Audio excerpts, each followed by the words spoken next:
Hello and welcome to today's episode of Clark County Today's News Roundup, where we're diving deep into the stories that matter most to you here in Clark County.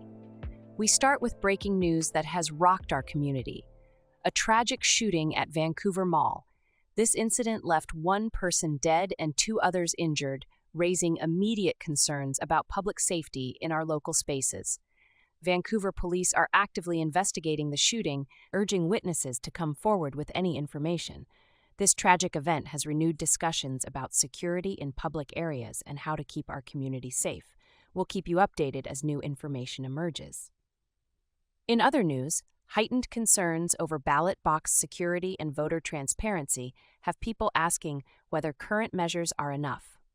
Clark County Auditor Greg Kimsey has responded to criticisms over ballot box security measures, especially regarding the presence of cameras. Kimsey says his office has been working to increase transparency around ballot boxes, particularly with adding cameras to certain locations to monitor potential ballot harvesting. He emphasizes that the goal is to ensure voters feel confident that their ballots are being handled securely, explaining, "We want everyone to know we're doing everything we can to keep their ballots safe."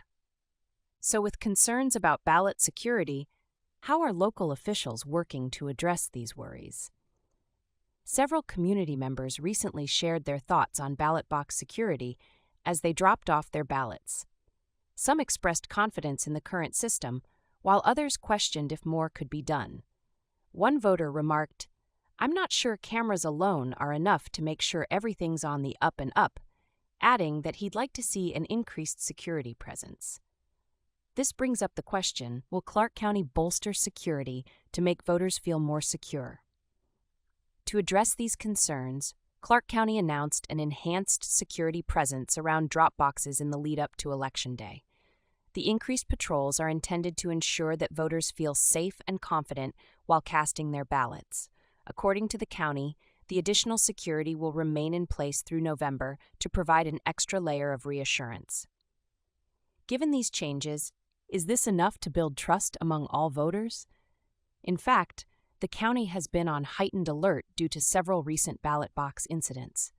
From damaged ballots to unauthorized activities near drop boxes, these situations have highlighted potential gaps in security and caused officials to take a closer look at the county's measures. With Election Day just around the corner, the county's quick response aims to restore voter confidence and ensure that every ballot counts. This leads us to our weekly poll question. Should Clark County increase surveillance or add security at all ballot drop box locations? It's a question that touches on the balance between security and privacy. Cast your vote and let us know where you stand on this important topic. Moving on to other local news, the Clark County Republican Party is actively urging voters to check the status of their ballots. This push comes in response to concerns over potential issues with mail-in ballots, which some fear could be mishandled or lost. By encouraging people to verify their ballot status, the party hopes to ensure that every vote is counted. It's an important reminder for all voters to stay vigilant and proactive. Meanwhile, with Election Day on the horizon, former President Donald Trump recently participated in a telephone town hall in support of congressional candidate Joe Kent. The conversation covered issues important to local Republicans, with Trump reiterating his support for Kent, whom he sees as a critical voice in Congress. For Kent supporters, the call was a moment of encouragement and motivation, as Trump encouraged everyone to get out and vote. Turning now to the Clark County Council, which recently voiced strong opinions regarding specific details of the Interstate Bridge Replacement Project. Council members expressed concerns over certain aspects of the plan that could impact traffic flow, local business access, and long-term infrastructure. Their pushback underscores the council's desire to make sure the new bridge serves both local needs and regional traffic demands. This discussion is ongoing, with council members advocating for a solution that benefits Clark County residents. In a more somber update, the community recently bid farewell to retired Judge Darvin Zimmerman, who passed away at home. Zimmerman, a longtime member of the Clark County judicial system, was well respected by those who knew him and worked with him. His dedication to justice and his compassion for those who came through his courtroom left a lasting impact. Friends, family, and colleagues are remembering him as a man of integrity who truly cared about his community. In public safety news, Vancouver's interim police chief recently laid out his vision for the future of the Vancouver Police Department. His goals include increasing community engagement, improving response times, and building a department that serves everyone fairly and effectively.